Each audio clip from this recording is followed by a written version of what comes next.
نحمده ونستعينه ونستغفره ونؤمن به ونتوكل عليه ونعوذ بالله من شرور أنفسنا ومن سيئات أعمالنا من يهده الله فلا مضل له ومن يضلله فلا هادي له ونشهد أن لا إله إلا الله وحده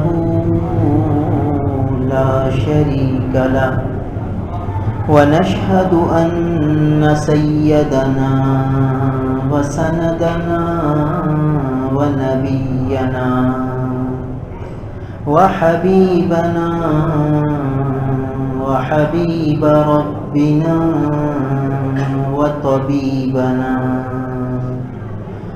ومولانا محمدا عبده ورسوله أما بعد عن عمر رضي الله تعالى عنه أن رسول الله صلى الله عليه وسلم قال من دخل السوق فقال لا إله إلا الله وحده لا شريك له له الملك وله الحمد يحيي ويميت وهو حي لا يموت بيده الخير وهو على كل شيء قدير كتب الله له ألف حسنة ومحى عنه ألف سيئة ورفع له ألف درجة وبنى له بيتا في الجنة رواه الترمذي وابن ماجه عن عمر بن الخطاب وأبي هريرة رضي الله تعالى عنهما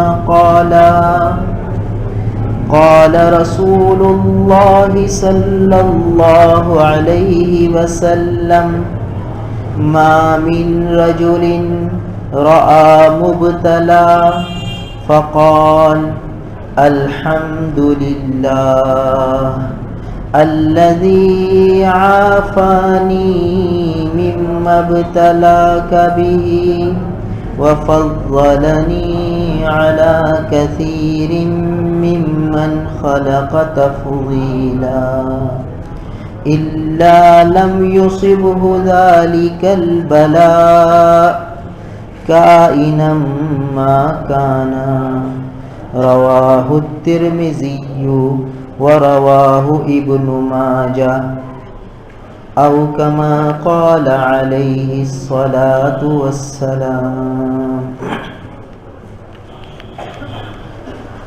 میرے محترم بزرگوں اور عزیز بھائیوں، ہمارے آقا نبی کریم صلی اللہ علیہ وسلم نے موقع محل کے اعتبار سے دعائیں تعلیم فرمائی. انہی دعاؤں کا بیان چل رہا ہے. ہم میں سے ہر شخص دیکھ لے کہ رسول اللہ صلی اللہ علیہ وسلم کی ان مبارک دعاؤں میں سے کتنی دعاؤں کا معمول بن چکا اور کتنی دعاؤں کا معمول ابھی باقی ہے. کتنی دعائیں یاد ہو گئیں اور کتنی دعائیں یاد کرنا ابھی باقی ہے،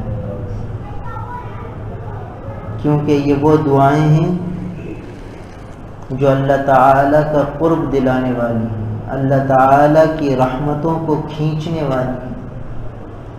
اور جیسا کہ پہلے بتلایا تھا کہ آج کل کے ماحول اور حالات میں ان دعاؤں کی ضرورت بہت بڑھ گئی. ہر ایک کو ان دعاؤں کا اہتمام کرنا ہے، بچے کو، بڑے کو، چھوٹے کو، عورتوں کو، مردوں کو، ہر ایک. اللہ کا شکر ہے ہمارے ساتھی بہت اہتمام سے دعائیں یاد کر رہے ہیں. ایک ساتھی نے بتلایا کہ میں نے اپنی چھوٹی بچی کو، 5 سال کی بچی، اس کو وہ دعا یاد کرا دی: رضیت باللہ ربا وبالاسلام دینا وبمحمد صلی اللہ علیہ وسلم نبیا. پہلے گزری تھی کہ اللہ کے محبوب نے فرمایا کہ جو شخص صبح اور شام یہ دعا 3 دفعہ پڑھ لے گا تو قیامت کے دن اللہ تعالیٰ پر حق ہوگا، لازم ہوگا کہ اللہ تعالیٰ اس کو راضی کرے. اب وہ 5 سال کی بچی اپنی معصوم زبان سے یہ دعا پڑھتی ہوگی. بتائیے کتنی رحمتیں اس گھر پہ برستی ہیں، کیسے انوار اور برکات وہاں ظاہر ہوتے ہیں. یہ نبی کی تعلیم فرمودہ دعائیں یہ بہت اثر انگیز ہیں، اپنے اندر تاثیر رکھتی ہیں. ہر شخص غور کرے کہ جن لوگوں نے ان دعاؤں کا اہتمام شروع کیا ہے ایک کیف محسوس ہو رہا ہے، ایک عجیب انوار کی کیفیت محسوس ہو رہی ہے جنہیں آدمی الفاظ میں بیان نہیں کر سکتا. وہ کیفیت ہے جو آدمی الفاظ سے بیان نہیں کر سکتا، وہ محسوس کرنے کی چیز ہے. جیسے آم کا ذائقہ، کوئی کہے بھی آم میٹھا ہوتا ہے، ٹھیک ہے، مگر میٹھے سے آم کی پوری تفسیر نہیں ہوئی، اس کے ذائقے کی پوری تفسیر بیان نہیں ہوئی میٹھا کہہ دینے سے. اس کی لذت کو آدمی الفاظ سے بیان نہیں کر سکتا. اس کی لذت یہی کو محسوس کرنا ہے، اس کی لذت کو پانا ہے تو آدمی آم کھا لے، پتہ چل جائے گا. تو یہ نبی کی وہ دعائیں ہیں کہ جو اہتمام کرتا ہے اسے ایک نور ملتا ہے، اسے ایک اثر ملتا ہے، اسے ایک کیف ملتا ہے جسے آدمی الفاظ میں بیان نہیں کر سکتا. لہٰذا بہت اہتمام سے ان دعاؤں کو یاد کرنا چاہیے اور چھوٹے بچوں کو بھی یاد کرانا چاہیے، اور ایک ماحول اور رواج بن جانا چاہیے کہ ہمارے آقا کی یہ دعائیں معاشرے میں عام ہو جائیں، تاکہ ان دعاؤں کی برکتیں ہمیں نصیب ہوں اور اللہ تعالیٰ کی رحمت متوجہ ہو جائے اور ہمارے معاشرے سے بدامنی ختم ہو جائے، فساد ختم ہو جائے، بگاڑ ختم ہو جائے. اللہ کے محبوب کا ہر امتی حضور سے تعلق رکھنے والا بن جائے، حضور کی سنتوں پر عمل کرنے والا بن جائے. ہر ایک یعنی اس کی کوشش کرے کہ یہ دعائیں ہماری زندگی میں آ جائیں. بہرحال پچھلے ہفتے بات چلی تھی بازار میں جانے کی دعا جو اللہ کے محبوب نے تعلیم فرمائی. حضرت بریدہ فرماتے ہیں رضی اللہ تعالیٰ عنہ قال کان النبی صلی اللہ علیہ وسلم اذا دخل السوق، اللہ کے محبوب جب بازار جاتے تھے تو یہ دعا پڑھتے تھے: اللہم بسم اللہ اللہم انی اسألک خیر هذه السوق وخیر ما فیها واعوذ بک من شرها وشر ما فیها اللہم انی اعوذ بک ان اصیب فیها صفقة خاسرة. ہم میں سے ہر ایک غور کرے یہ دعا ہمارے معمول میں آئی یا نہیں ہے. دیکھیے پچھلے ہفتے بھی یہ بات عرض کی تھی کہ بازار یہ اللہ تعالیٰ کی نگاہ میں سب سے بری جگہ ہے. اللہ کے محبوب نے یہ دعائیں صحابہ کو تعلیم فرمائی تھی. اندازہ لگائیے کہ صحابہ کا بازار کیسا تھا، کتنے احکامات شریعت ان بازار میں زندہ تھے. 100% بازار میں اعمال نبوت زندہ تھے، نبی کے احکام کے مطابق خرید و فروخت ہوتا تھا. اس کے باوجود وہ بازار کہا گیا کہ بازار وہ جگہیں جو اللہ کو ناپسند ہے. بازار اللہ کو ناپسند جگہ.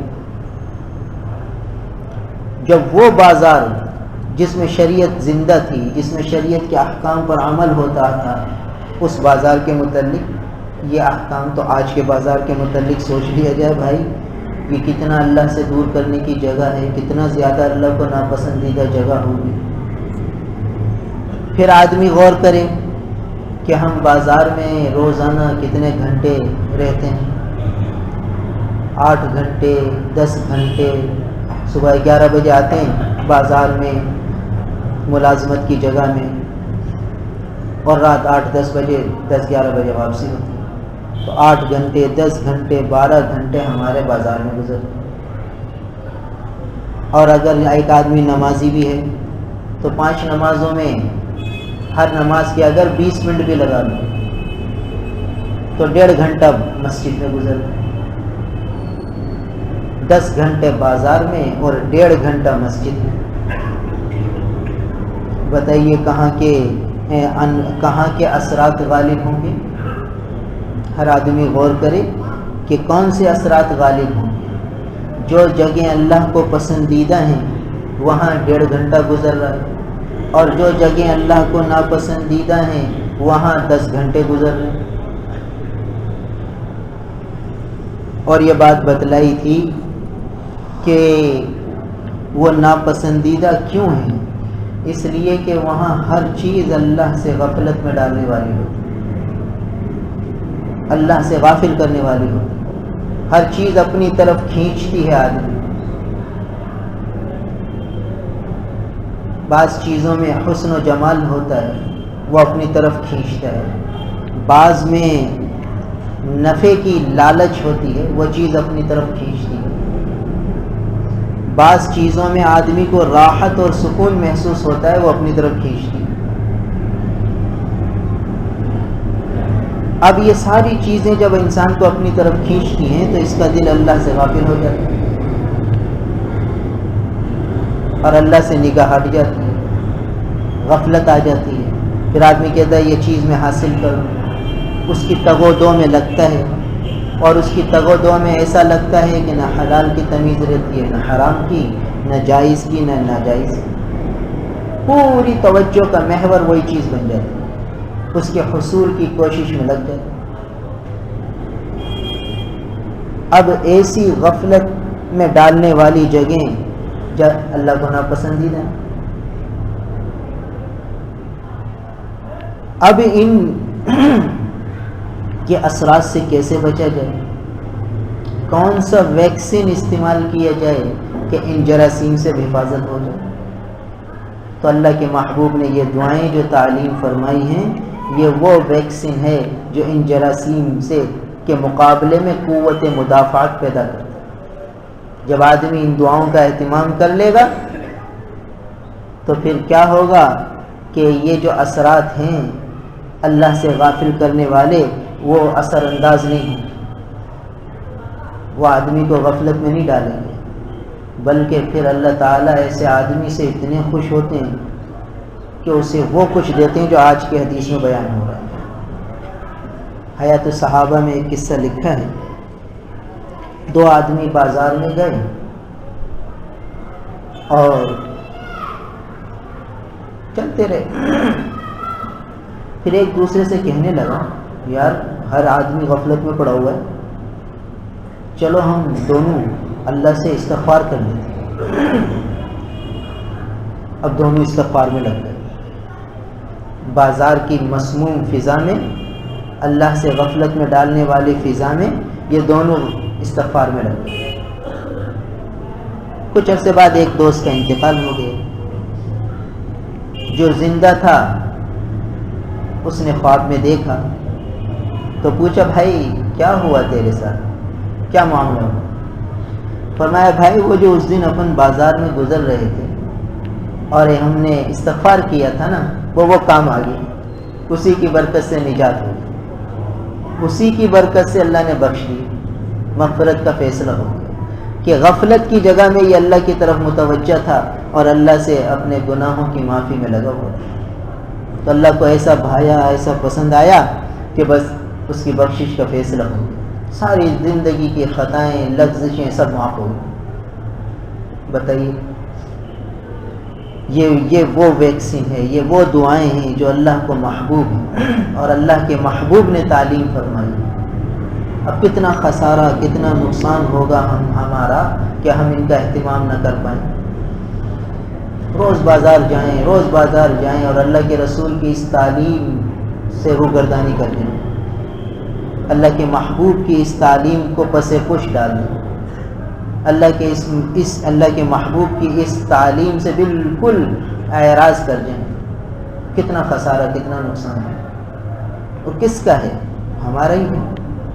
اور یہ بات بھی پہلے عرض کی تھی کہ اگر ان دعاؤں کو یاد کریں گے اور عمل کریں گے تو اللہ کے محبوب کو بڑی خوشی ہو، اللہ کے محبوب خوش ہو جائیں گے کہ میری تعلیم فرمودہ دعاؤں کا میرے امتی اہتمام کر رہے ہیں۔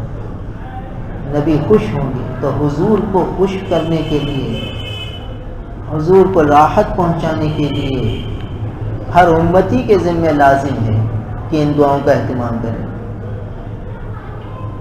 تو اللہ کے محبوب بھی خوش ہو جائیں گے اور اللہ تعالیٰ بھی راضی ہو جائیں گے، دنیا کی راحتیں اور نعمتیں اور برکتیں بھی ملیں گی اور آخرت کے درجات بھی ملیں گے۔ اس لیے تھوڑی سی توجہ دینے کی ضرورت ہے، تھوڑا سا دھیان دینے کی ضرورت ہے اور فائدہ اپنے لیے۔ تو دیکھیے جو پچھلے ہفتے دعا آئی تھی اس میں کیا تھا؟ اللہم انی اسألک خیر ھذا السوق وخیر ما فیھا واعوذ بک من شرھا وشر ما فیھا اللہم انی اعوذ بک من صفقۃ خاسرہ، کہ یا اللہ میں اس بازار کی خیر چاہتا ہوں اور جو کچھ اس بازار میں ہے اس کی خیر چاہتا ہوں، اور یا اللہ اس بازار کے شر سے پناہ چاہتا ہوں اور جو کچھ اس میں اندر شر موجود ہے اس سے پناہ چاہتا ہوں، اور یا اللہ میں گھاٹے والے سودے سے پناہ چاہتا ہوں کہ مجھے کوئی نقصان ہو جائے۔ اب یہ دعا کس کے فائدے کی؟ جب یہ دعا پڑھ کے جائیں گے تو خریدنے میں بھی نفع ہوگا اور جو ہے بیچنے میں بھی نفع ہوگا، نقصان سے اللہ تعالیٰ بچا لیں۔ اور بھائی آدمی یوں سمجھتا ہے کہ میں 100 والی چیز 150 میں بیچ رہا ہوں اور 50 روپے مجھے نفع مل رہا ہے تو گویا کہ میں فائدے میں رہا، اور اگر میں نے 100 کی بھی چیز 110 کی بیچی تو میں نفع میں نے لاس کر دیا۔ تو ظاہر تو آدمی یوں سمجھ رہا ہے، اب وہ جھوٹ بول کے گاہک کو دھوکہ دے کے 100 والی چیز 50 میں بھیڑ دیتا ہے، اس کو دے دیتا ہے، اس کو ایسا شیشے میں اتارتا ہے کہ گاہک کو اس کی بات پر ایسا اعتماد ہو جاتا ہے کہ وہ 150 میں لے کے چلا جاتا ہے، اور وہ اس کو ایسی چکنی چپڑی باتیں کرتا ہے کہ جس سے گاہک سمجھتا ہے کہ بھئی یہ بہت مفید چیز ہے، فائدے والی چیز ہے، اور یہ یوں سمجھ رہا ہے کہ میں نے 40 روپے مزید نفع اٹھا لیا۔ اب کیا ہوگا اگر یہ دعا پڑھ لے گا تو اس کی برکت سے اللہ تعالیٰ اس کے دل میں، بیچنے والے کے دل میں یہ ڈالیں گے، گویا کہ یہ ایک مفہوم کی صورت میں بیان کر رہا ہوں کہ وہ 10 روپے پر خوش ہوگا، کہے گا اللہ تعالیٰ مجھے اس 10 میں برکت دے دے گی، میں کیوں اپنے مسلمان بھائی کو نقصان پہنچاؤں، اس سے 40 روپے زیادہ لے لیں گے، میں کتنے دن کھاؤں گا، میں اسے کیوں دھوکہ دوں، میں اسے یہ کہہ دوں کہ بھئی یہ 110 کی اور 10 روپے میں میرا دل مطمئن ہو جائے گا اور مجھے خوشی سے محسوس ہو، اور اسی 10 میں اللہ برکت دے دے۔ یہ ہے اللہم انی اعوذ بک من صفقۃ خاسرہ، سودا۔ اب میں سمجھ رہا ہوں کہ میں نے 40 روپے زیادہ لیے، میں نے نفع والا سودا کیا، حالانکہ وہ نفع والا نہیں تھا، وہ تو خسارے والا تھا، کہ میں نے اپنے مسلمان بھائی کو جھوٹ بولا، دھوکہ دیا اور اس کو اس طرح گائیڈ کیا کہ وہ بیچارہ باتوں میں آ گیا اور سستی چیز مہنگی لے کے چلا گیا، تو میں نے خسارہ کیا، اگرچہ میں نے نفع کیا، میری آنکھیں مجھے نفع دکھا رہی ہیں مگر حقیقت میں خسارے میں چلا گیا۔ اور اگر یہ دعا پڑھ لی اور اللہ نے مجھے اندر ایک ایمانی قوت دے دی، اللہ پر اعتماد آیا، اللہ پر توکل اور بھروسہ آیا، تو میں نے اپنے بھائی کو کہا بھئی 110 کی، اور اس سے کوئی غلط بیانی نہیں کی، کوئی جھوٹ اور کوئی فراڈ نہیں کیا، اور اسے بتا دی بھئی 110 لے لے، اور وہ خوشی خوشی لے کے چلا گیا۔ اب اس 10 روپے میں میرے لیے فائدہ ہی فائدہ ہے، آنکھیں بتا رہی ہیں کہ نقصان ہوا مگر حقیقت میں فائدہ ہوا۔ تو اگر ہر آدمی اس دعا کا اہتمام کرے گا تو اللہ تعالیٰ بیچنے والے کے دل میں بھی گاہک کی خیر خواہی ڈال دیں گے، اور خریدنے والے کے دل میں بھی بیچنے والے کی خیر خواہی ڈال دیں گے۔ خریدنے والے کے دل میں یہ آئے گا کہ بھئی اس بیچارے کا نقصان نہ ہو جائے، اس کے دل میں یہ ہوگا کہ اس کا نقصان نہ ہو جائے بیچارے کا، اور بیچنے والے کا یہ ہوگا کہ میرے بھائی کا نقصان نہ ہو جائے۔ ہر ایک دوسرے کا بھلا چاہنے لگے گا۔ یہ ہے بازار کی خیر، اور یہ ہے بازار کے شر سے بچنا۔ بازار کا شر یہی ہے کہ اس موقع پر آدمی میں یہ بات آ جاتی ہے کہ میں زیادہ سے زیادہ کما لوں، جتنا چاہے کھینچ لوں۔ یہ سیدھا آدمی ہے، اس سے جتنا چاہے کھینچ لوں۔ بہت سے تو چنٹ چالاک آتے ہیں، وہ تو قابو میں آتے نہیں، لہٰذا سب کو تو 110 کی دیتا ہے، اس کو 150 میں دے دیا، بھولا بھالا آدمی، اور خوش ہو گیا کہ یار ایسے گاہکوں سے کما لیا میں نے۔ تو یہ خسارہ کیا ہے، بازار کا شر ہے۔ تو پھر کیا ہوگا؟ اللہ تعالیٰ اس کو بازار کے شر سے بچائیں گے اگر یہ دعا کا اہتمام کرے گا۔ تو بازار کا شر یہی ہے کہ آدمی اپنے نفع کی خاطر دوسرے کا نقصان کر دے، اس کو ہلکی چیز دے دے، قیمت اس سے زیادہ لے لے، اس کے نقصان والے چیز اسے دے دے اور اپنا فائدہ کر لے۔ اس طرح ایسی ترتیبیں اختیار کرے کہ سامنے والے کا نقصان ہو، اس کا فائدہ ہو، یہ بازار کا شر ہے۔ تو جب آدمی یہ دعا مانگ لے گا تو اللہ تعالیٰ اس کو بازار کے شر سے بچائیں گے، اور بازار کا شر یہی ہے کہ پھر وہ دوسرے کی خیر خواہی چاہنے لگے۔ یہ بازار کی خیر ہے کہ آدمی دوسرے کی خیر چاہے، دوسرے کے فائدے کو مقدم رکھے۔ تو جب آدمی بازار میں بیٹھے گا تو چونکہ ہم سب بازار میں بیٹھتے ہیں تو ہمارا دل یہ چاہتا ہے زیادہ سے زیادہ نفع کھینچ لیں، اور جب آخرت سے غافل ہو جائے گا، شریعت سے غافل ہو جائے گا، اللہ اور اللہ کے رسول کے احکامات کو پس پش ڈال دے گا، تو پھر یہی ہوگا کہ وہ زیادہ زیادہ کمانے کے چکر میں نہ معلوم کتنے لوگوں کا کیا کچھ نقصان کرے گا۔ تو یہ بازار کا شر ہے۔ اس دعا کی برکت سے اللہ تعالیٰ اس شر سے اسے بچا لیں گے، اور اس کا ذوق یہ بنا دیں گے، اس کی طبیعت یہ بنا دیں گے کہ یہ نہ خود دھوکہ دے نہ دھوکہ کھائے۔ مومن وہ ہوتا ہے جو نہ دھوکہ دیتا ہے نہ دھوکہ کھاتا ہے، دھوکہ بھی نہیں کھاتا مومن۔ مومن ہوشیار ہوتا ہے، چالاک ہوتا ہے، اور ہوشیاری چالاکی خیر خواہی میں خرچ کرتا ہے، صرف اپنے مفاد میں خرچ نہیں کرتا۔ تو نہ دھوکہ دیتا ہے نہ دھوکہ کھاتا ہے۔ تو بازار کا شر اور بازار کا خیر، اس کا مفہوم یہ نکلا کہ آدمی ہر وقت بیچنے کی صورت میں بھی دوسرے کا خیر خواہ ہوگا، خریدنے کی صورت میں بھی سامنے والے کا خیر خواہ ہوگا، اور اللہ تعالیٰ اس کے دل کے اندر یہ جذبہ ڈال دیں گے کہ بھائی سامنے والے کو خیر پہنچاؤ، سامنے والے کو فائدہ پہنچاؤ۔ تو اس دعا کی برکت سے اللہ تعالیٰ اس کے دل کے جذبے بدل دیں گے، اور جو ہے خیر اور جو ہے دوسرے کے فائدے کے جذبے دل میں ڈال دیں گے۔ اور یہ جو آج کی دعا ہے، اس کا تعلق بھی اسی بات سے ہے کہ بازار میں جتنی چیزیں غفلت میں ڈالنے والی، ہر چیز فانی ہے، ہر چیز ظاہری طور پر آدمی سمجھتا ہے کہ میری ملکیت ہے، یہ میری دکان ہے، یہ میرا مال ہے، میری جیب میں جو پیسے ہیں یہ میرے ہیں۔ تو یہ سب غفلت کی بات ہے، یہ سب غفلت کی بات ہے۔ کیوں؟ اس لیے کہ جو میری جیب میں پیسے ہیں اس کا میں مالک حقیقی نہیں، مالک عارضی ہوں، عارضی ملکیت ہے میرے پاس، اور یہی میں سمجھتا ہوں کہ یہ میرے نفع کی چیز ہے۔ یہی پیسے بعض اوقات میرے لیے نقصان کا ذریعہ ہو جاتے ہیں، اور پیسے کی وجہ سے آدمی کی جان چلی جاتی ہے۔ یعنی آدمی تو یہ سمجھ رہا تھا کہ میرے پاس 1,00,000 روپے ہیں اور اس وقت میری جیب میں 1,00,000 روپے ہیں، خوش ہو رہا ہے، یہ میرے نفع کی چیز ہے۔ مگر کیا ہوتا ہے؟ آ گئے ڈاکو اور اس کو گولی ماری اور اس کے 1,00,000 روپے لے گئے۔ اگر 1,00,000 نہ ہوتے تو نہ مرتا، گویا ظاہری طور پر۔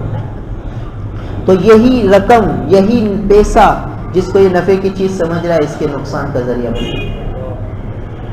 تو اب کیا ہے، بازار میں جب آدمی جاتا ہے تو یہ ساری چیزیں اس کی نگاہ میں یوں آتی ہیں کہ میری۔ جب یہ کلمات توحید پڑھتا ہے، یہ کلمہ توحید ہے، کلمہ چارم ہے، چوتھا کلمہ ہے، چوتھے کلمے کو کلمہ توحید کہا گیا۔ کہ اس میں اللہ تعالیٰ کی وحدانیت کا اقرار کرتا ہے بندہ، اور یہ کہتا ہے کہ یہ ساری چیزیں، یہ سب کی ملکیت عارضی ہے، حقیقی ملکیت اللہ کی۔ جو چیز مجھے پسند آ رہی ہے، جس کی میں تعریف کر رہا ہوں، وہ حقیقت میں اللہ کی تعریف ہے، کیونکہ قابل تعریف اللہ کی ذات ہے۔ یہ چیزوں کی تعریف اگر میں کر رہا ہوں تو یہ عارضی تعریف ہے، تعریف حقیقی کا مستحق وہ اللہ کی ذات ہے۔ تو اس کلمے میں گویا کہ وہ اللہ کی توحید کا اقرار کرتا ہے اور اپنے دل سے ساری غفلت کے پردوں کو ہٹا دیتا ہے۔ تو جب بندہ غفلت کے یہ سارے پردے ہٹاتا ہے تو اللہ تعالیٰ کی رحمت متوجہ ہوتی ہے اور اسے 4 بڑے بڑے انعام دے دیتی ہے، 4 بڑے انعام مل جاتے ہیں اسے۔ 4 بڑے انعام کون سے ہیں؟ فرمایا کہ حضرت عمر رضی اللہ تعالیٰ عنہ سے روایت ہے کہ رسول اللہ صلی اللہ علیہ وسلم نے فرمایا کہ جو شخص بازار میں داخل ہو اور یہ کلمات کہہ لے، لا الہ الا اللہ، کوئی معبود نہیں، کوئی کام بنانے والا نہیں سوائے اللہ کے، یعنی میں اپنے کام بنانے کے لیے بازار میں گیا ہوں، دکان چلے گی تو مال آئے گا تو میرا یہ کام ہو جائے گا، وہ کام ہو جائے گا، یہ مسئلہ حل کر لوں گا، وہ مسئلہ حل کر لوں گا، یہ چیز لے لوں گا، وہ چیز لے لوں گا، یہ سارے پلان ہیں میرے۔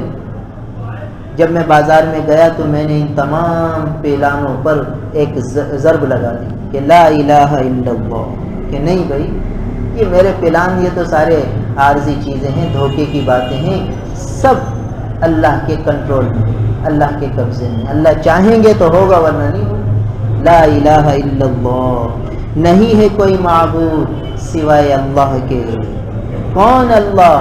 وحدہ لا شریک ہے، وہ اکیلا، اس کا کوئی شریک نہیں، وحدہ لا شریک ہے، یہ توحید کا اقرار کر رہا ہے۔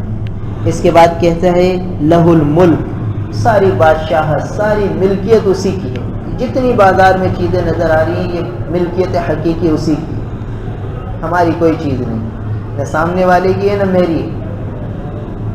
ایک بزرگ تھے، وہ فرمانے لگے کہ بھئی کبھی کبھی میرے دل میں خواہش اٹھتی ہے کہ میرے پاس بہت سا مال ہو، بہت سا مال ہو، بہت سی میری جائیدادیں ہوں۔ تو جب یہ جذبہ میرے دل میں اٹھتا ہے تو میں بازار کا چکر لگاتا ہوں، اور بازار کا چکر لگا کر یہ سمجھتا ہوں کہ ساری دکانیں میری ہیں، اور یہ جتنا اس میں مال ہے وہ سب میرا ہے، اور یہ سوچتا ہوں کہ جتنی دکانیں ہیں سارے دکانوں کے مالک چاہے کروڑ روپے کی دکان ہو اور اس میں 1 کروڑ کا مال ہو، یہ 2 کروڑ کا مالک یہ بھی 2 روٹی کھاتا ہے، میں بھی 2 روٹی کھاتا ہوں، یہ بھی 1 گلاس پانی پیتا ہے، اس سے پیاس بجھتی ہے، میں بھی 1 گلاس پانی پیتا ہوں۔ تو کھانا کھانے میں، پانی پینے میں سطر اس کا بھی ڈھکا ہوا ہے، سطر میرا بھی ڈھکا ہوا ہے، کپڑے اس نے بھی پہنے ہوئے، کپڑے میں نے بھی پہنے ہوئے، اور گھر کی چھت اس کو بھی ملی ہوئی ہے، گھر کی چھت مجھے بھی ملی ہوئی ہے، میری کٹیا ہے تو کیا ہوا ہے تو چھت، اس کا بنگلہ ہے تو کیا ہوا ہے تو چھت۔ تو جو چیز اس کو ملی ہوئی ہے وہ مجھے ملی ہوئی ہے، باقی ساری چیزیں تو یہ چھوڑ کے جائے گا، یہ ساری چیزیں جو ہیں یہ اس کی تو ہے نہیں، یہ سمجھ رہا ہے کہ میری ہیں، اس کی تو ہے نہیں، لہٰذا جب اس کی نہیں ہے اور یہ سمجھ رہا ہے کہ میری ہیں تو میں بھی یہ سمجھ لیتا ہوں کہ یہ سب میری ہیں، اور اصل میں کس کی ہیں؟ اصل میں میرے مالک کی، مالک حقیقی کی۔ جب ان کی ہیں تو پھر میری ہیں، وہ میرے ہیں میں ان کا ہوں، تو یہ ساری چیز میری ہے، سب میری ہے۔ تو فرماتے جب میں یہ کرتا تو میرے دل سے سارے جذبے ختم ہو جاتے، اور پھر یہ دل میں نہیں آتا کہ یار یہ بھی میرے پاس ہو، یہ بھی میرے پاس ہو، یہ بھی میرے پاس ہو۔ دیکھیے اللہ والوں کی اصلاح کے طریقے کہ اپنے دل سے مال کی محبت اس طرح نکال دیتے کہ یہ محبت آتی تو ہے آدمی کے پاس کہ یہ بھی ہو، یہ بھی ہو، یہ بھی ہو، پھر وہ یوں سوچتے ہیں کہ بھئی یہ تو سب اس کے پاس بھی اس کی ضرورت سے زائد ہی ہے، اس کا ہے ہی نہیں، اور جو چیز اس کو ملی ہوئی ہے وہ مجھے ملی ہوئی ہے، جو مجھے ملی ہوئی ہے اس کو بھی ملی ہوئی ہے جو چیزیں، تو پھر باقی چیزیں اس کی ہیں ہی نہیں، یہ سمجھ رہا ہے میری ہیں، تو یہ چیزیں میری نہیں ہیں، میں بھی سمجھ لوں کہ میری، معاملہ برابر ہو گیا۔ اور اگلی بات یہ کہ اس کو حساب دینا پڑے گا، مجھے حساب نہیں دینا، یہ اللہ نے میرے ساتھ خیر کر دی کہ اس کو حساب دینا ہے، مجھے حساب نہیں دینا۔ تو بہرحال یہ جب یہ کہے گا لہ الملک، ساری بادشاہت ساری ملکیت اسی کی، کسی کی بھی نہیں ہے، یہ سب عارضی ملکیتیں ہیں، جو کہتے ہیں کہ میری دکان ہے، میرا مکان ہے، میری جائیداد ہے، میرا پیسہ ہے، میرا مال ہے، کسی کا نہیں۔ لہ الملک ولہ الحمد، جتنی چیزوں کی تعریف بازار میں کرتا ہوں کہ یار یہ کپڑا بہت اچھا ہے، یہ مشین بہت اچھی ہے، یہ چیز بہت اچھی ہے، جو چیز لائق حمد ہے، جس کی میں تعریف کرتا ہوں، وہ حقیقت میں لائق حمد نہیں ہے، حقیقت میں لائق حمد مستحق حمد وہ اللہ کی ذات ہے۔ لہ الحمد، ساری تعریفیں اسی کے لیے۔ تو اب دیکھیے یہ سب چیزوں پہ ضرب لگا رہا ہے کہ جو عارضی چیزیں ہیں ان سب پہ ضرب لگا رہا ہے کہ نہیں، تعریف جو اس کی ہے یہ اس کی نہیں ہے، اللہ کی، ملکیت جو اس کی ہے اس کی نہیں، اللہ کی ہے۔ تو جتنے جذبے، جتنے جراثیم بازار میں لگ رہے ہیں، ان سب کے خلاف یہ ویکسین لگ رہی ہے، قوت مدافعت حاصل ہو رہی ہے۔ تو یہ کلمات طیبات استحضار کے ساتھ کہنے ہوتے ہیں، پھر اس کی تاثیر آتی ہے۔ غفلت سے کہیں گے تو بھی تاثیر تو ہے۔ دیکھیے ایک آدمی کے پاس ٹارچ ہے، اس نے ٹارچ جلا لی اور ٹارچ کا رخ اوپر کر رکھا، تو روشنی تو ہے، روشنی سے کوئی انکار نہیں، ٹارچ میں روشنی ہے، مگر اس نے رخ اوپر کیا ہوا کیونکہ غفلت میں چل رہا ہے، تو اب اسے سامنے روشنی آئے نظر نہیں آئے گی۔ ہاں کیا کرے، دھیان سے ٹارچ چلا کے روشنی سامنے مارے تو اب راستہ صاف نظر آئے، اسے پتہ چلے گا کہ بھئی یہاں کھڈا ہے، یہاں پتھر ہے، یہاں کچھ ٹھیلا کھڑا ہوا ہے، یہاں یہ بات ہے، تو محفوظ ہو کے چلتا رہے گا کیونکہ ٹارچ کی روشنی دھیان سے ڈال رہا ہے۔ اور ٹارچ جلا لی اور اوپر رخ کر دیا تو ٹھوکر کھائے گا، تو اس میں ٹارچ کا قصور نہیں ہے، اس کی غفلت کا قصور۔ تو جب یہ کلمات پڑھے گا روشنی آئے گی، مگر چونکہ ہم غفلت سے پڑھتے ہیں، گویا اوپر رخ کیا ہوا ہے، لہٰذا دل پہ اثر نہیں ہے۔ اگر اس مفہوم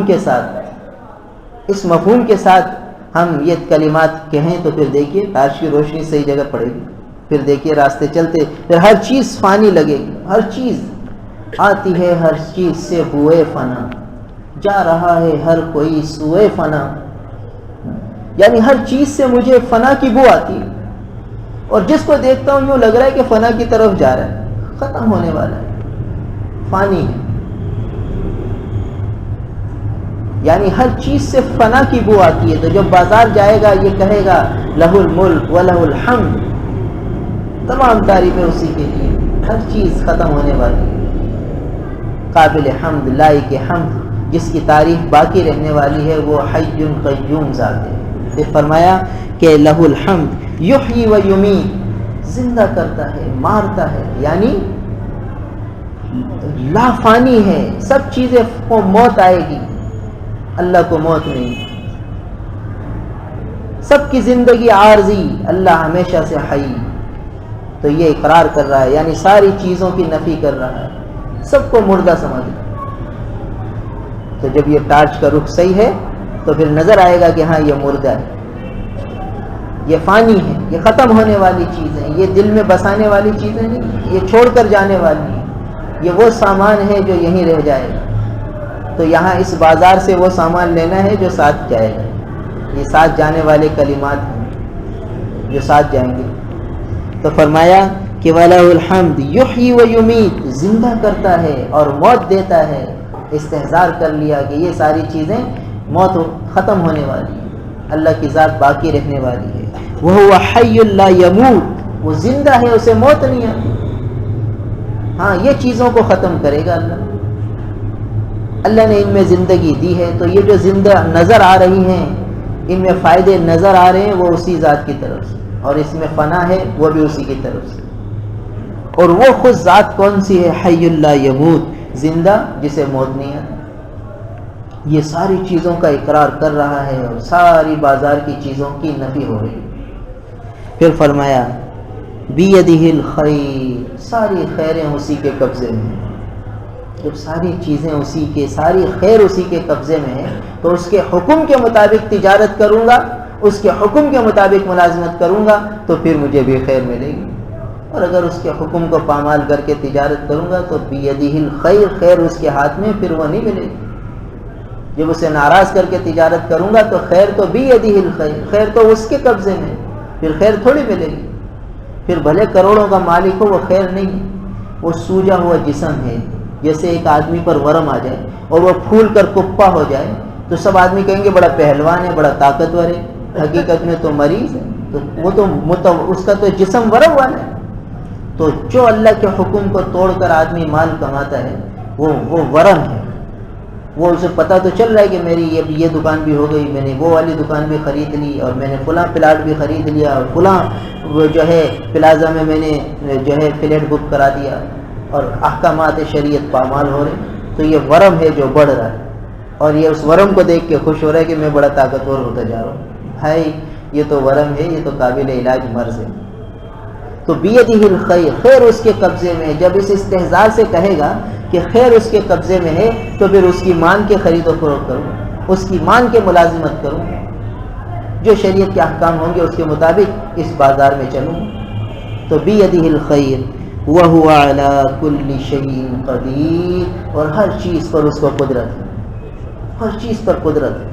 جب ہر چیز پر قدرت ہے اور اس کے ہاتھ میں خیر ہے، اور میں بازار میں پیسے لے کر گیا اور میرے پیسے چھن گئے، چوری ہو گئے، اللہ بچائے، کیا ہوا؟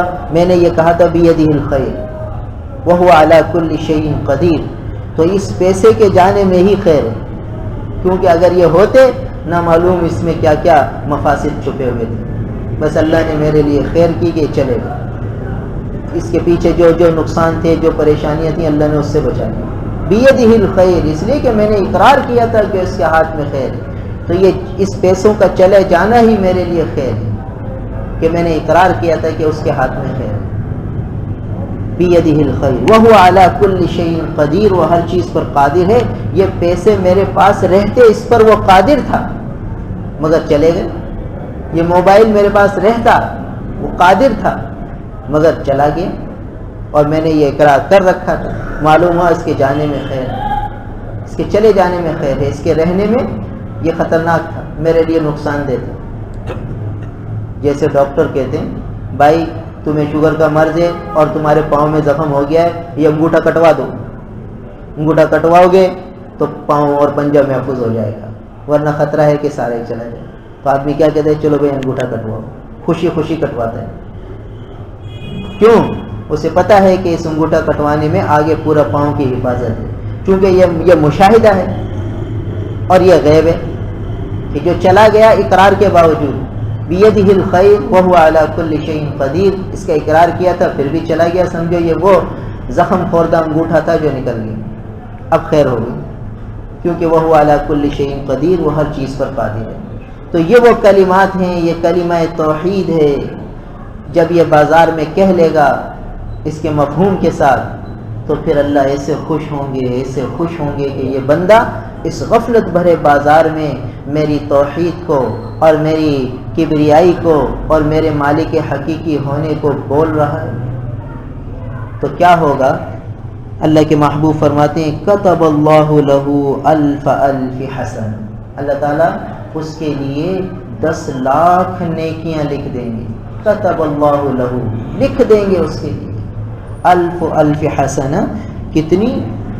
10 لاکھ۔ علماء نے اس کے 2 ترجمے کیے، ایک تو فرمائے کہ الف الف حسنہ، الف 1000 کو کہتے ہیں، اب 1000 کے 1000 نوٹ ہوں تو 10 لاکھ بن جاتے ہیں، کیونکہ 1000 کے 100 نوٹ ہوں تو 1 لاکھ، تو 1000 نوٹ ہوں تو 10 لاکھ۔ اور عرب میں اس سے بڑا جملہ عدد کے لیے آتا نہیں، ہمارے یہاں تو 1000 کے بعد لاکھ، اور لاکھ کے بعد 10 لاکھ، 10 لاکھ کے بعد ارب، پھر کھرب، اردو کی گنتی کھرب تک جاتی ہے، اور عرب کی گنتی الف تک جاتی ہے، 1000 تک۔ تو 1000 کے 1000 یعنی 10 لاکھ۔ یہ تو ایک ترجمہ تو یہ کیا کہ 10 لاکھ حسنہ مل جائیں گی۔ اور دوسرے مفسرین نے محدثین نے فرمایا کہ نہیں، اس سے مراد بے حساب ہے۔ 10 لاکھ تو ایک عدد آ گیا نا، ایک فیگر آ گیا نا، ایک حساب آ گیا، فرمایا نہیں بے حساب ملے گا۔ اب وہ بتائیے 10 لاکھ سے کتنے ہی زیادہ ہو، بتائیے کیا کچھ مل رہا ہے؟ یعنی 10 لاکھ تو ایک عدد آ گیا ہے، تو یہ عدد تحدید کے لیے بیان نہیں ہو رہا، یہ عدد کثرت کے لیے بیان کیا گیا، کیونکہ اس سے بڑا عدد عربی زبان میں ہے، تو اس لیے فرمایا کہ ہزاروں ہزار یعنی لامحدود اجر مل جائے گا، لامحدود نیکیاں کتب اللہ لہ، لکھ دیں گے اللہ تعالیٰ اس کو۔ بتاؤ ایک نیکی کی کیسی ضرورت ہوتی ہے میدان محشر میں، سنتے رہتے ہیں ایک ایک نیکی کے لیے آدمی پریشان ہوگا، اور یہاں ہزاروں ہزار نیکیاں مل رہی ہیں اس کلمہ توحید کے پڑھ لینے سے۔ تو ایک تو یہ مل رہا ہے، دوسرا وہ ہم بازار کے جو ہے وہ مضر اثرات سے محفوظ ہو رہے، وہ اتنا بڑا فائدہ وہ ملا، اور اتنا بڑا یہ ایک فائدہ، تو یہ 4 فائدے اللہ کے محبوب نے اس میں بیان فرمائے کہ ایک تو یہ ہے کہ 10 لاکھ نیکیاں یا بے شمار نیکیاں اللہ تعالیٰ اس کی لکھ دیتے ہیں اعمال نامے میں، اور وَمَحَا عَنْهُ أَلْفَ أَلْفِ سَيِّئَةٍ، اور اس کی 10 لاکھ گناہ مٹا دیتے ہیں، یا بے حساب گناہ معاف فرما دیتے ہیں، محا مٹا دیتے ہیں، جو ہو چکے تھے اور فرشتوں نے لکھ لیے تھے، محا اب وہ محو ہو گئے، اس کو اللہ نے مٹا دیا۔ بتائیے نیکیاں بھی مل گئیں، گناہ بھی معاف ہو گئے۔ اب تیسرا انعام فرمایا کہ رفع لہ الف الف درجہ، اس کے لیے بے حساب درجے جنت میں بلند ہو جائیں، یا 10 لاکھ ترجمہ اگر اس طرح کرو 10 لاکھ درجے بلند ہو جائیں۔ اب بتائیے ایک ایک درجے میں کتنا کتنا فاصلہ ہے، وہ تو وہاں جا کے پتہ چلے، پھر وہاں آدمی یہی حسرت کرے گا کہ یار یہ کر لیتا تو اتنا فائدہ ہو جاتا، یہ کر لیتا تو اور فائدہ ہو جاتا۔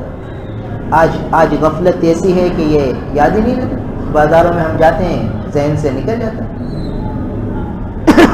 تو اس لیے ضرورت اس کی ہے کہ ہم ایک دوسرے سے یہ کہتے رہے، پڑھ لیا چوتھا کلمہ پڑھ لیا کہ نہیں پڑھا، پھر یاد آ جاتا۔ پھر جب آدمی ایک دوسرے سے کہتا رہتا ہے تو پھر عادت بن جاتی ہے۔ ایک دعا انشاءاللہ آئے گی کہ اعوذ باللہ السمیع العلیم من الشیطان الرجیم، یہ 3 دفعہ پڑھے، اور پھر سورہ حشر کی آخری آیت پڑھے واللہ الذی لا الہ الا هو، ایک دفعہ، تو 70,000 فرشتے اس کے لیے دعائے رحمت کرتے ہیں، 70,000 فرشتے صبح اور شام۔ تو ہم مدرسے کے طلباء سے یہ کہتے ہیں بھائی 70,000 فرشتوں کو دعاؤں میں لگا لیا کہ نہیں لگا لیا؟ صبح تو کچھ کو یاد رہتا ہے، کچھ بھول جاتا ہے، پھر اگلے دن انہیں یاد رہتا ہے کہ ہر وہ 70,000 فرشتوں کو دعاؤں میں لگانا ہے۔ تو اکثر طلباء کی معمول بن گئی صرف اس طرح کہنے سے کہ 70,000 فرشتوں کو دعاؤں میں لگایا یا نہیں، کہ حدیث میں آئے 70,000 فرشتے اس کے لیے دعا کریں گے۔ تو اب اگر ہم ہر ایک سے یہ کہہ دیں بھائی 10 لاکھ نیکیاں لکھوا لی نہیں لکھوا لی، بھائی 10 لاکھ نیکیاں تو لکھوا لو، اب ہر ایک دوسرے سے تاجر کہتا رہے تو سارے بازار میں کلمہ توحید کی ایک فضا بن جائے، گاہک کو بھی کہے۔ کتنی ہم بیکار باتوں میں لگے رہتے ہیں، تو یہ وہ مشغلے ہیں جس میں آج اگر ہم مشغول ہو جائیں تو ہمارے بازاروں میں رحمتیں نازل ہو جائیں، برکتیں نازل ہو جائیں۔ یعنی فارغ بیٹھ کر ادھر ادھر کی ہم باتیں کرتے ہیں، تو آنے والے کو یہ سنا دیں بھائی تم کلمہ توحید پڑھو، یاد نہیں ہے میں یاد کراتا ہوں، تم یاد کرو میں تمہیں یاد کراتا ہوں، اور بھائی یہ نیکیاں ہیں اس میں، اور جن کو یاد ہے اس کو یاد دلا دو کہ پڑھ لیا نہیں پڑھ لیا، تو ایک رواج بن جائے گا، ایک ہر ایک کی فضا بن جائے گی۔ تو جن طلباء کو ہم نے 4 سال پہلے یہ یاد کرا دی، آج کبھی ملتے ہیں تو پوچھتے بھائی 70,000 فرشتے دعا میں لگائے، کہتے ہیں ہاں الحمدللہ لگ رہے ہیں، صبح بھی لگ رہے ہیں شام بھی لگ رہے ہیں، اور خوشی بھی ہوتی کہ دیکھو طلباء میں معمول بن گئے۔ تو اس طرح ہم ہر ایک کو اس عمل پر لائیں کہ بھائی 10 لاکھ نیکیاں لکھوا لو بھائی خزانے میں، اپنے اکاؤنٹ میں جمع کرا لو۔ تو 3 بڑے انعام تو یہ ہوئے کہ 10 لاکھ درجے بلند ہو جائیں گے، یا بے حساب درجے جنت کے بلند ہو جائیں گے۔ اب چوتھا اہم ترین انعام ملے گا، وہ کیا فرمایا کہ وَبَنَا لَهُ بَيْتًا فِي الْجَنَّةِ، اللہ تعالیٰ اس کے لیے جنت میں گھر بنا دیں گے، بنا لہو بیتن فی الجنہ، اس کے لیے ایک گھر بن گیا جنت، بھائی جنت ہی کے لیے دنیا میں آئے ہیں۔ دیکھیے یہ وہ الفاظ ہیں حدیث کے جو اللہ کے محبوب نے اس کے لیے فرمائے جو مسجد کو تعمیر کرے، من بنا للہ مسجدا بنى اللہ لہ بیتا فی الجنہ، جو اللہ کے لیے مسجد بنائے تو اللہ تعالیٰ اس کے لیے جنت میں گھر بنائیں گے۔ جو کلمات طیبہ اللہ کے محبوب کی زبان نبوت سے مسجد کی تعمیر والے کے لیے نکلے ہیں، وہی کلمات طیبات بازار میں اس چوتھے کلمے کو پڑھنے والے کے لیے نکلے۔ وَبَنَى لَهُ بَيْتًا فِي الْجَنَّةِ بَنَى اللَّهُ لَهُ بَيْتًا فِي الْجَنَّةِ، اللہ تعالیٰ اس کے لیے جنت میں گھر بنا دیں گے۔ اب بتائیے یہ 4 بڑے بڑے انعام تو 10 لاکھ نیکیاں مل گئیں، 10 لاکھ گناہ معاف ہو گئے، 10 لاکھ درجے بلند ہو گئے اور ایک گھر جنت میں مل گیا۔ اور یہ تو اللہ کے محبوب نے جو دعائیں یہ بند فرمائے، اور اس کے علاوہ جو اس کے فائدے تھے کہ جو غفلت کی چادر تھی وہ ہٹ گئی اور اللہ کی طرف دھیان، اللہ کی طرف انابت، اور ساری دنیا کی بے ثباتی، دنیا کا فنا ہونا، یہ سب چیزیں ذہن میں مستحضر ہو گئی، لہٰذا وہ چیز ہمیں نقصان نہیں دے۔ تو بازار سے اتنی بڑی نیکیاں اور دولتیں آدمی لا سکتا ہے۔ پھر اس کے بعد اگلی حدیث جو بہت اہم ترین ہے، یہ اللہ کے محبوب کی شفقتیں ہیں امت پر، ایسی موقع کی دعائیں تعلیم فرمائی ہیں کہ آدمی حیران رہ جاتا ہے کہ اللہ کے محبوب ایسے شفیق ہیں امت پر، یہ دعائیں بھی تعلیم فرمائی۔ تو یہ حضرت عمر ابن خطاب رضی اللہ تعالیٰ عنہ سے اور حضرت ابو ہریرہ رضی اللہ تعالیٰ عنہ سے، یہ دونوں بڑے صحابی ہیں، یہ دونوں فرماتے ہیں کہ رسول اللہ صلی اللہ علیہ وسلم نے فرمایا کہ ما من رجل رعا مبتلا، جو شخص کسی آدمی کو کسی مصیبت اور پریشانی میں مبتلا دیکھے، دیکھیے یعنی کسی کو مصیبت میں دیکھ لیا، کسی پر اچانک کوئی حادثہ آ گیا، کسی پر اچانک کوئی بیماری آ گئی، کسی کو کوئی پتہ نہیں کیسے کیسے حالات آ جاتے ہیں، ناگہانیاں آ جاتی ہیں، اور یہ آدمی دیکھتا رہتا ہے۔ اس موقع کی بھی دعا بتاتی کہ بھئی اس موقع پر تم یہ کلمات کہہ لو تو اللہ تعالیٰ تمہیں اس حادثے سے محفوظ رکھیں گے، اس قسم کے حادثے سے اللہ تعالیٰ تمہاری حفاظت فرما دے اگر تم نے اس موقع پر یہ دعا پڑھ لی۔ بتائیے کیسی اہم ترین دعا ہے، کتنی ضروری دعا ہے کہ کسی کو مبتلا دیکھا کہ کوئی حادثہ اس کے ساتھ ہو، کوئی بیماری اس کے ساتھ، اللہ بچائے کسی کو بھئی شوگر ہو گئی، اب ہم فوراً یہ دعا پڑھیں الحمدللہ الذی عافانی مما ابتلاک بہ وفضلنی خیر ممن خلق تفضیلا، فوراً دعا پڑھیں تو اللہ تعالیٰ اس شوگر سے اس کو بچانا۔ کوئی کسی کا ایکسیڈنٹ ہو گیا، اللہ بچائے کسی پر فالج آ گیا، اور کوئی ایسے حادثات، تو پھر یہ دعا پڑھیں تو اللہ تعالیٰ اس کو اس ناگہانی سے، ناگواری سے محفوظ فرماتا ہے۔ دیکھیے کتنے آسان کلمات ہیں کہ اللہ کے محبوب فرماتے ہیں ما من رجل رعا مبتلا، کوئی شخص کسی کو مبتلا مصیبت دیکھے، کسی مصیبت اور پریشانی میں گھرا ہوا دیکھے تو یہ کہہ لے الحمدللہ، تمام تعریفیں اللہ کے لیے ہیں، الذی عافانی مما ابتلاک بہ، اس بات تمام تعریفیں اللہ کے لیے جس نے مجھے عافیت دے دی اس تکلیف اور آزمائش اور اس مصیبت سے جس میں تجھے مبتلا کیا، جس مصیبت میں اللہ نے تجھے مبتلا کیا اللہ نے مجھے اس سے بچا لیا، یہ اللہ کا شکر ہے۔ وفضلنی علی کثیر ممن خلق تفضیلا، اور مجھے فضیلت دے دی اپنی مخلوق میں سے بہت سو سے اچھا مجھے اللہ نے بنایا، بہت سو سے اچھا اللہ نے مجھے رکھا ہے۔ دیکھیے کیسا اللہ کا شکر ہے اس میں۔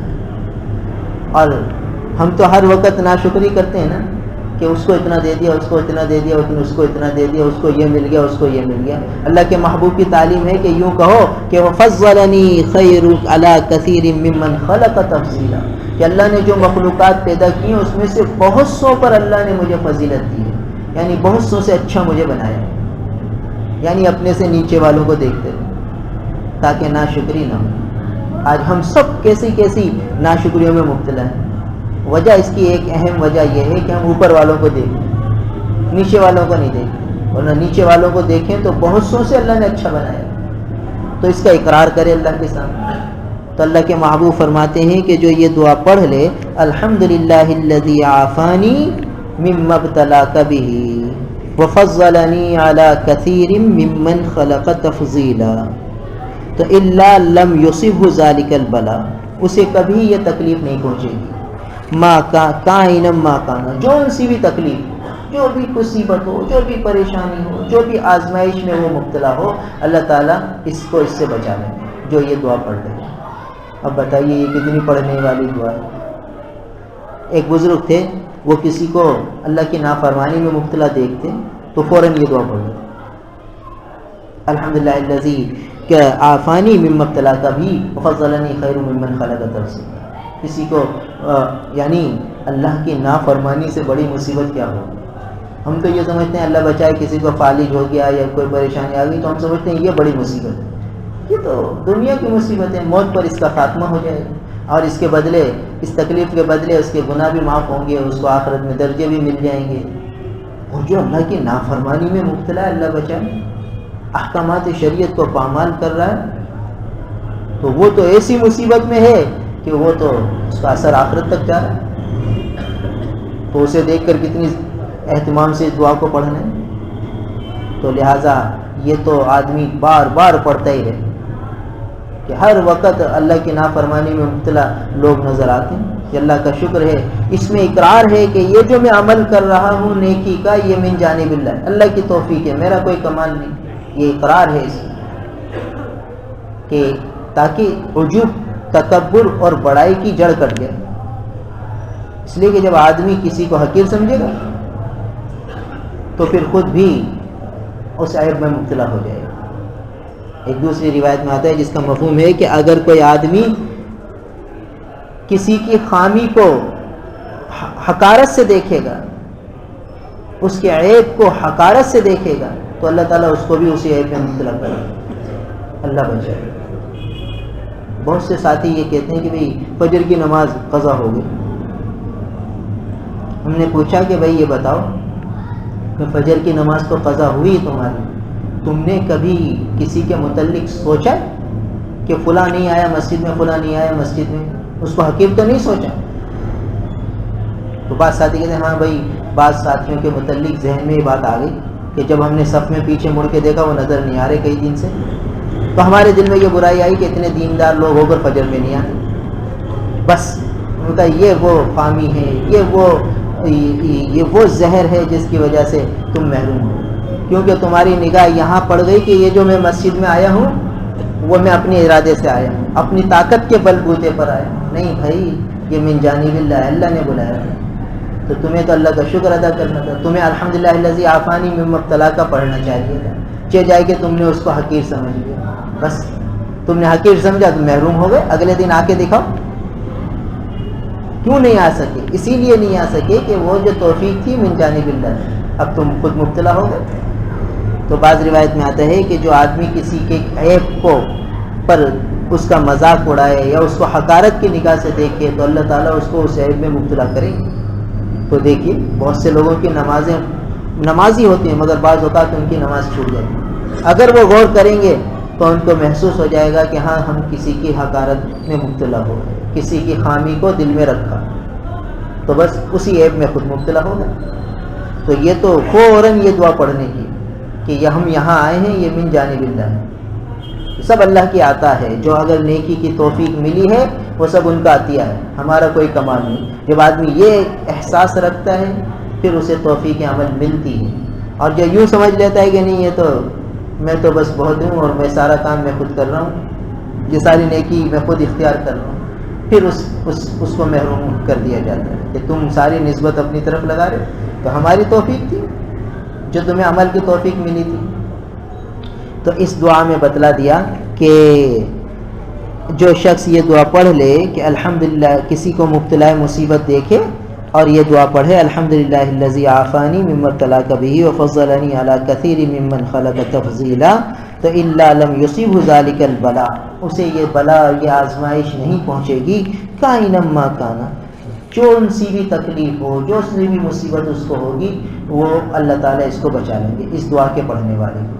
تو بھئی ہم میں سے ہر ایک غور کرے کہ بھئی اگر کوئی خدا نخواستہ کسی خیر کی کام سے محروم ہے تو ہم فوراً اس کو سوچ کو اس کو حقیر نہ سمجھیں، یہ دعا پڑھ لیں۔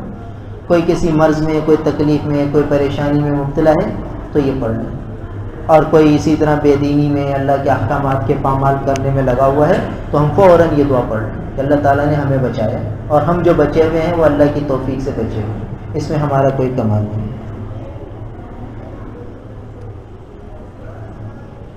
اللہ تعالیٰ ہم سب کو عمل کی توفیق دے۔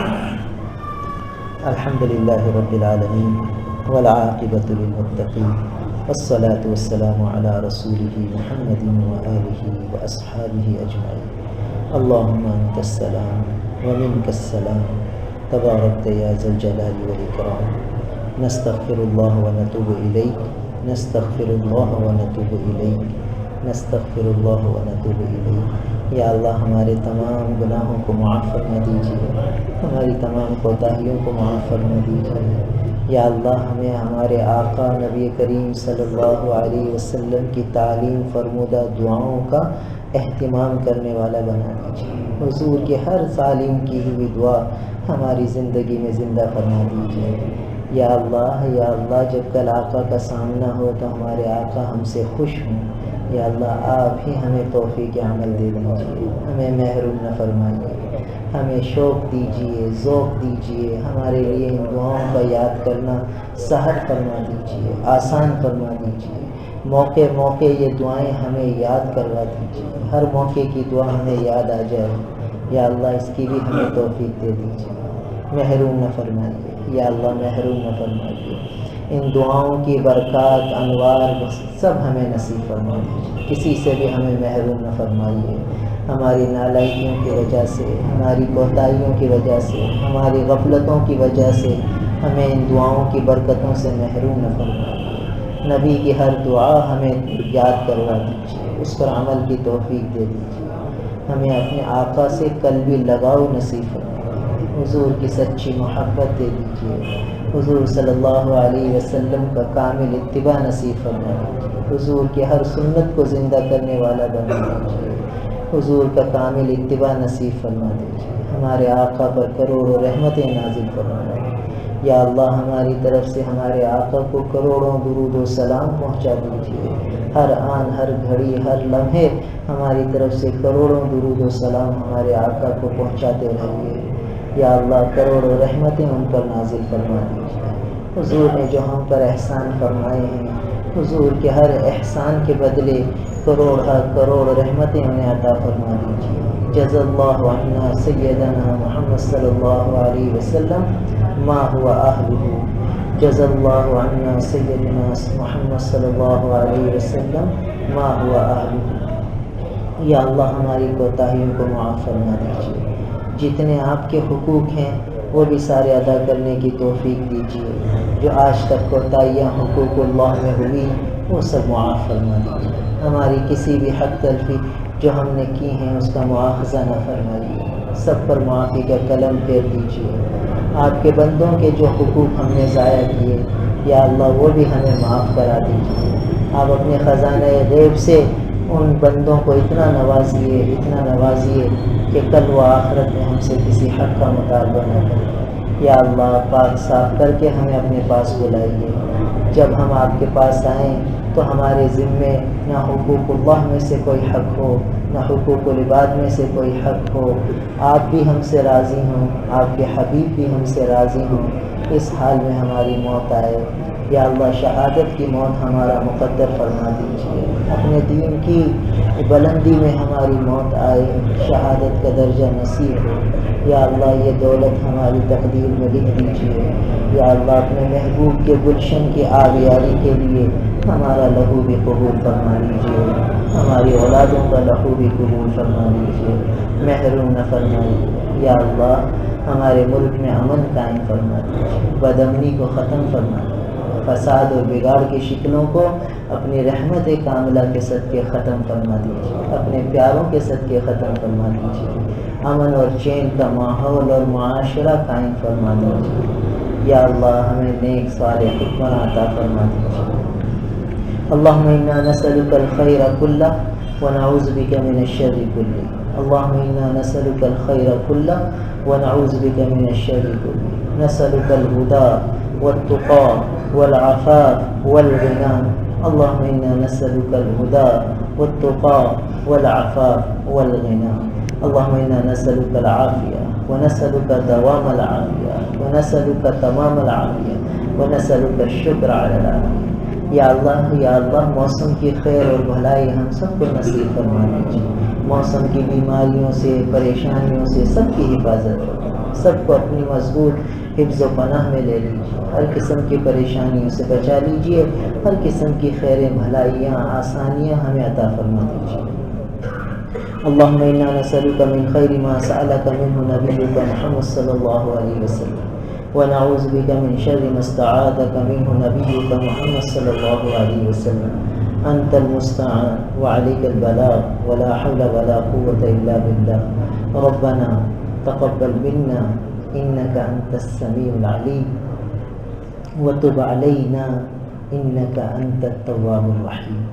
یا اللہ ہماری دعاؤں کو اپنے محبوب کے صدقے قبول فرما لیجیے. اپنے محبوب و مقبول بندوں کے صدقے اولیاء کاملین کے طفیل قبول فرما لیجیے. اپنی رحمت کاملہ کے صدقے قبول فرما لیجیے. وصلی اللہ تعالی علی خیر خلقہ محمد وآلہ واصحابہ اجمعین. آمین برحمتک یا